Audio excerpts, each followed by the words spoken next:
Assalamualaikum warahmatullahi wabarakatuh. Kami dari kelompok 4, kami akan mempresentasikan yaitu mekanisme dalam penulisan karya ilmiah. Pengertian karya ilmiah. Karya ilmiah adalah suatu karya yang memuat dan mengaji suatu masalah tertentu dengan menggunakan kaidah-kaidah keilmuan. Karya ilmiah itu bisa menggunakan metode ilmiah di dalam membahas permasalahan, menyajikan kajiannya menggunakan bahasa baku dan tata tulis ilmiah, serta bisa menggunakan prinsip-prinsip keilmuan yang lain, misalnya bersifat objektif, logis, empiris, berdasarkan fakta, sistematis, dan lugas. Baik, saya akan melanjutkan presentasi dari rekan saya, yaitu jenis-jenis karya ilmiah. Jenis-jenis karya ilmiah terdiri dari makalah, kertas kerja, artikel, dan resensi. Makalah adalah karya tulis ilmiah yang mengkaji suatu topik yang pembahasannya berdasarkan data di lapangan yang bersifat empiris objektif atau data pustaka, yang biasa disebut data sekunder. Makalah menyajikan dan membahas masalah sesuai dengan topik atau tema dengan melalui proses berpikir secara deduktif atau induktif. Selanjutnya yaitu kertas kerja. Kertas kerja juga merupakan karya tulis ilmiah yang mengkaji topik berdasarkan data di lapangan dan bersifat empiris objektif ataupun studi pustaka. Bedanya, kertas kerja lebih bersifat formal dan normatif daripada makalah, karena pada umumnya kertas kerja dipakai sebagai salah satu bahan untuk penyusunan kebijakan atau program kerja tertentu. Kertas kerja ditulis untuk disajikan dalam suatu lokakarya atau workshop, biasanya dalam lingkungan departemen, instansi, institusi, atau lembaga tertentu, termasuk organisasi sosial, politik, pendidikan, perusahaan, dan sebagainya. Selanjutnya yaitu artikel. Artikel karya ilmiah yang dimuat dalam media massa, baik cetak seperti surat kabar, jurnal, dan majalah, maupun media massa elektronik, internet, atau online, disebut dengan artikel.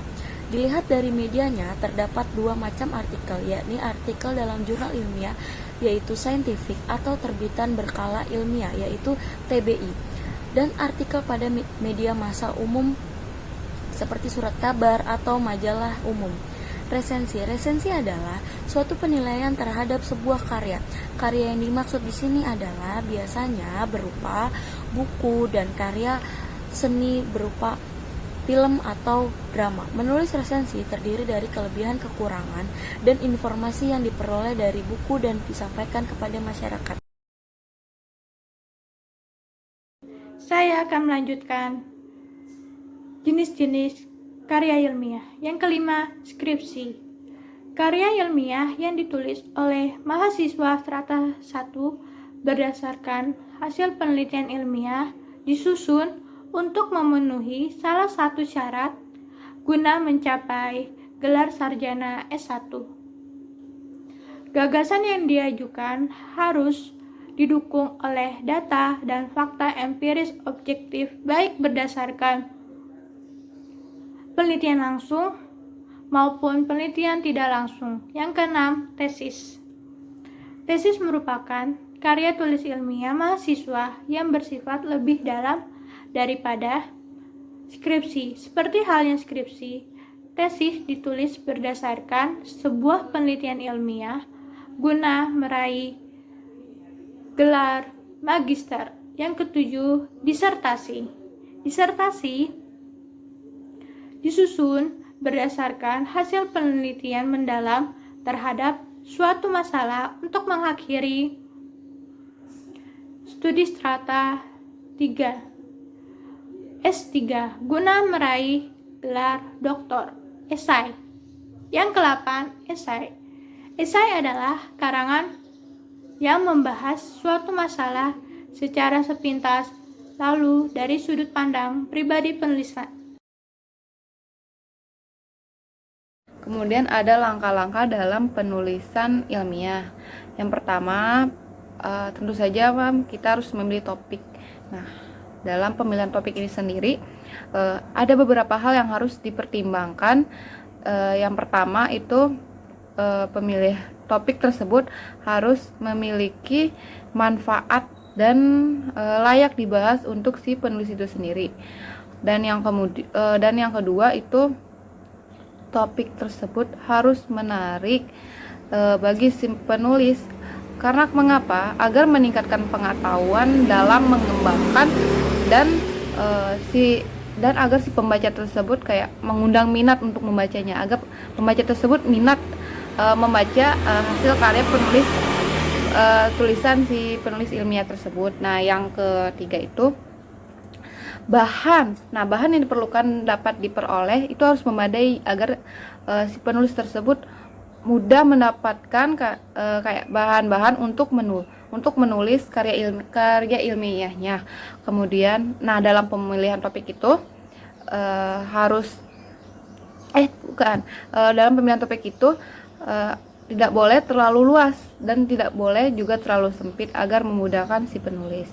Nah, langkah selanjutnya yaitu ada topik dan judul. Nah, topik ini kan kayak topik pembicaraan dalam keseluruhan tulisan tersebut. Nah, sedangkan judul ini, kalau judul itu merupakan titel, kayak apa ya, semacam label dalam penulisan ilmiah tersebut. Nah, selanjutnya, langkah-langkah dalam penyusunan karya ilmiah yang sistematis adalah tujuan penelitian. Setiap penulis harus mengungkapkan dengan jelas apa tujuan penelitian yang akan digarapnya. Tujuan penelitian ini sangat penting dilakukan, karena tujuan penelitian merupakan titik tolak dari kegiatan penulisan. Dengan menentukan tujuan penelitian, maka penulis akan mengetahui apa saja yang harus dilakukan pada tahap penulisan. Selanjutnya adalah sumber bahan penulisan. Setelah penulis mengetahui apa saja tujuan penelitiannya, maka penulis menentukan materi atau bahan yang harus didapatnya. Sumber bahan dari penelitian ini bisa didapat dari e-book, artikel, jurnal, atau buku-buku relevan lainnya.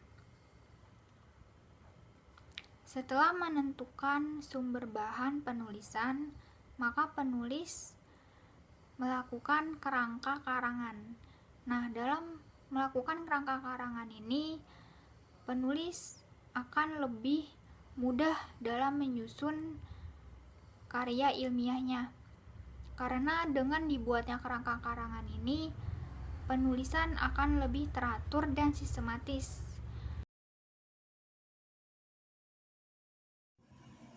Materi selanjutnya adalah mekanisme penulisan karya ilmiah. Mekanisme penulisan karya ilmiah ini terbagi menjadi 7, yaitu 1. Bagian pembuka, kedua pendahuluan, ketiga pembahasan, yang keempat metodologi penelitian, yang kelima hasil penelitian, yang keenam ada penutup, dan yang ketujuh ada bagian penunjang. Yang pertama ada bagian pembuka. Bagian pembuka itu terdiri dari sampul, halaman judul, halaman pengesahan, kata pengantar, daftar isi, dan abstrak. Yang pertama ada sampul. Sampul itu harus dibuat sesuai dengan aturan standar dalam tata cara penulisan sampul, mulai dari font hurufnya, jenis huruf, warna cover, dan lain-lain yang sudah diatur masing-masing perguruan tinggi. Yang kedua ada halaman judul. Halaman judul itu dalam karya tulis harus sudah mencirikan identitas siapa penulisnya, asal universitas, logo universitas, dan judul itu ditulis dengan huruf kapital. Halaman pengesahan. Halaman pengesahan dalam karya tulis ilmiah terdiri dari nama penulis, pembimbing, tanggal karya tersebut dibuat. Yang keempat ada kata pengantar. Kata pengantar itu dalam karya tulis ilmiah dapat diawali dengan kalimat yang dapat mengantarkan pembaca untuk tertarik terhadap masalah yang diangkat, menjelaskan ketertarikan atas karya ilmiah yang dibuat. Yang kelima ada daftar isi. Daftar isi ini sangat penting karena merupakan salah satu petunjuk bagi pembaca tentang nomor halaman dan topik dalam karya tulis ilmiah tersebut. Yang keenam ada abstrak. Abstrak merupakan sebuah rangkaian isi dari sebuah karya tulis ilmiah yang ditunjukkan untuk membantu seorang pembaca agar dapat dengan mudah dan cepat untuk melihat tujuan dari penulisan tersebut. Yang kedua ada pendahuluan. Pendahuluan itu terdiri dari satu ada latar belakang, yang kedua ada perumusan masalah, yang ketiga ada pembahasan atau pembatasan masalah, yang keempat ada tujuan penelitian. Yang pertama ada latar belakang masalah. Latar belakang masalah ini merupakan uraian hal-hal yang menyebabkan perlunya dilakukannya penelitian terhadap sesuatu masalah atau problematika yang muncul dan dapat ditulis dalam bentuk uraian atau poin-poinnya saja. Yang kedua ada perumusan masalah. Perumusan masalah ini atau research question atau disebut juga dengan research problem diartikan juga sebagai suatu rumusan yang mempertanyakan suatu fenomena baik dalam kedudukannya sebagai fenomena mandiri maupun dalam kedudukannya sebagai fenomena yang terkait di antara fenomena yang satu dengan fenomena yang lainnya. Yang ketiga ada pembahasan atau pembatasan masalah. Pembatasan masalah menurut Nana Sujana ini adalah menetapkan satu atau dua masalah dari kemungkinan yang telah diidentifikasikan serta luang lingkupnya.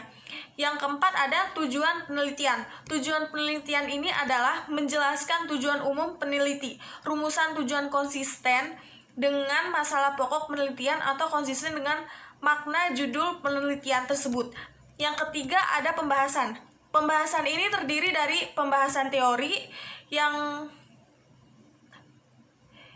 berasal dari kata bahasa Inggris yaitu teori.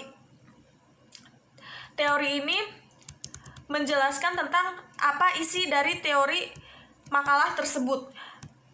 Yang kedua ada kerangka pemikiran dan argumentasi keilmuan, menjelaskan bahwa mahasiswa yang menyusun karya ilmiah tersebut dalam bentuk skripsi, tesis, atau disertasi hendaknya memahami terlebih dahulu proses dan kerangka dasar berpikir ilmiah yang dituangkan dalam alur-alur dalam pikiran penelitian.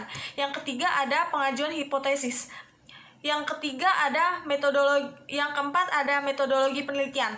Metodologi penelitian merupakan kegiatan pengumpulan, pengolahan, analisis, dan penyajian data yang dilakukan secara sistematis dan objektif untuk memecahkan suatu persoalan atau menguji suatu hipotesis untuk mengembangkan prinsip-prinsip umum. Dan materi selanjutnya akan dibacakan oleh Rusita Wahyuni. Selanjutnya, dalam mekanisme penulisan karya ilmiah ada hasil penelitian. Di dalam hasil penelitian itu terdiri dari jabaran variabel penelitian, hasil penelitian, pengajuan hipotesis, diskusi penelitian, dan mengungkapkan pandangan teoritis tentang hasil yang didapatnya. Biasanya di dalam skripsi, hasil penelitian ini terdapat dalam bab 4 yang terdiri dari proses awal sampai proses akhir penelitian yang ingin kita teliti. Semuanya itu dituangkan di dalam hasil penelitian. Nah, yang keenam ada penutup. Nah, di dalam penutup itu ada kesimpulan dan saran. Dalam kesimpulan itu kita menyimpulkan seluruh penelitian kita dari awal hingga akhir itu kita simpulkan di dalam kesimpulan. Nah, di dalam saran itu biasanya berupa syarat-syarat yang ingin penulis sampaikan kepada pembaca itu ada di dalam saran. Nah, yang terakhir ada bagian penunjang. Dalam bagian penunjang ini ada daftar pustaka, lampiran-lampiran yang menunjang kita dalam penelitian, contohnya instrumen penelitian. Terus yang terakhir daftar tabel dan daftar gambar. Sekian presentasi dari kami, kurang lebihnya mohon maaf. Wassalamualaikum warahmatullahi wabarakatuh.